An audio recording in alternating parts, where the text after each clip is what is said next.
Lot of people say, how to avoid heart attack, doctor? You think there's a block in the vessel is a cause of the heart attack? No. Block in the vessel is a good business for me. I can tell you I want to bypass that and take about 5 lakhs from you. But that block has been bypassed by nature or God long ago. Otherwise you would live. Supposing you had 100% block, how can you survive? So as the block appears over a period of years, the collaterals come. I have a ACE patient in Mangalore. This man saw me about 40 years ago, when he was about 50 plus. And he brought an angiogram where all vessels are blocked. Every single vessel of his heart was blocked. And he said, doctors asked me to immediately have bypass surgery. So I looked at the angiogram. Nature had done so much a bypass. His whole heart was so beautifully supplied by blood.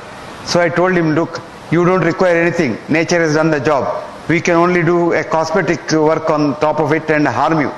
So don't worry. But his children were all in America. So they thought, this village doctor doesn't know. So they took their father to America. They went to Mayo Clinic and showed the angiogram. That Mayo Clinic doctor said, send your father back home. Ask him to have a peg of whiskey every night and enjoy life. He will not die. Don't touch him. And that man is alive now, 94. And you can see him today, 94. Ramrod straight. He had 3 cancers after that in the last 40 years. Survived all the cancers also. And this is a very quick man. If you read Mangalore newspapers, this man has now taken the voluntary job of chief traffic warden. Early morning at 9 o'clock, he's about 6 feet 4 inches height. He'll put on that police dress and come and stand in Hampalgatta and direct traffic. At the age of 94. And is so fit and healthy. Why is he healthy? He has a healthy mind. I always say, mind, your heart will be fine. If you don't mind your mind and fill the mind with hatred, jealousy, greed, ego, depression, etc., you will die of a heart attack very soon. The cause of a heart attack is not the block, but a bad mind. It's a bad mind that attracts a clot, and that clot kills. And if you had a block earlier, you probably don't die. If you didn't have a block, if you were very young and didn't have a block at all, if you get a heart attack, you will die instantaneously on the spot. That's called sudden death syndrome, which is different from heart attack. Before the heart attack occurs, you are dead. So your heart on postmortem looks normal, but you may have died of a heart attack, because the heart is called electric death. And this happens. It happens in 2 circumstances. A, if you are an alcoholic, if you drink a lot of alcohol, your wiring inside the heart gets eaten up, moth eaten, and wiring gets snapped one day. So you suddenly drop down dead. But if you have a heart attack and you are old and have many blocks, you will never die. You will have chest pain, come to the doctor, make the doctor rich, and you will go on and on and on, jug on, and you don't die. So the secret is, the block in the vessel, coronary vessel, is not the cause of a heart attack. Recently they did a study in America.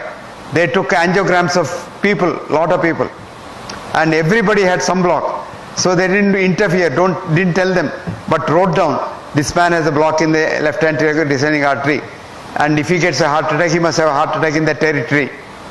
Like that they left and then observed them over the last 20 years.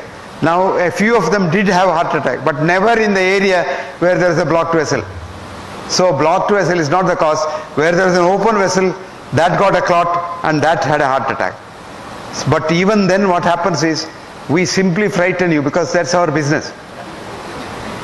Just now I was talking to a friend of mine sitting here, and he was saying he is absolutely fine but his sugar level is very high. So he had a very pertinent question, very logical question. Doctor, doesn't your body get used to a higher level of sugar? I told him yes, it does. Because he says, I'm absolutely fine. If doctors give me tablet and try to bring my sugar down, I feel miserable. I said, you are absolutely right. Because one of the greatest researchers in hypertension had told, his name was Sir John Pickering. And Pickering said, after you start a patient on blood pressure drugs, he loses all the 3 things in the American Constitution enshrined for man: life, liberty, and pursuit of happiness. Life you are not sure, because with or without drugs you may die. Liberty you don't have because you have so much of restrictions. Pursuit of happiness is the thing of the past. So If you take drugs, you become an ass. But lot of thinking doctors are there. I was telling that gentleman sitting there with me, I said there is a young doctor in Pune. I met this boy, very ingenious doctor. He has devised a method of not controlling diabetes, but curing diabetes. You have no diabetes at all. At the end of which he will give you a certificate, cured of diabetes, no treatment needed. And that certificate, and he will give you a medal, a gold medal. And he will call every year people who have done that course. And this year he called me as a chief guest. I had about 2,800 people who got the gold medal. They called Muktotsava. In Pune he had 4 days of Muktotsava. Tripathi. Pramod Tripathi. Actually, one of the participants this year who got the gold medal from me was our former Home Minister, Sushil Kumar Shinde. And Shinde told me, sir, with about 20 units of insulin 3 times a day and 3 tablets, my sugar average used to be 240. With this boy's treatment, it has never gone beyond 110. And I'm very happy and healthy now. So this is what is possible. But unfortunately, commercial medicine is different from real scientific medicine. And if you want to know the scientific medicine, it's very easy to live a healthy life. Healthy life, if you want to live, have a healthy mind. And the word that kills you is that arrogance. Do you know who I am? I'm a high court judge. That I starts illness. When once you say we, it starts wellness. All that you do is convert that I into we. That's all, as simple as that. So the things that kill you are the negative feelings in your mind. The things that keep you healthy are positive feelings for others. If you want to be healthy and happy, make others healthy and happy. I always tell my students, each one at least reach one life so that he is made happy. And a lot of people go in search of happiness. I'll be happy when I get my daughter married. I'll be happy when I become the Chief Justice of India. I'll be happy when I become the Prime Minister of India. You will never be happy. If you are happy today, you will be happy all your life. So happiness is a journey. Happiness is not a goal. And what is a simple formula for happiness? Tell me. Catch hold of a man who is unhappy, make him happy. And happiness will come back. Happiness and love are like the mirror, you know. Christina, an American poet, has wrote, if love is what you give away, love is what comes back each day. So it comes and hits you back. So you love another person, the world loves you.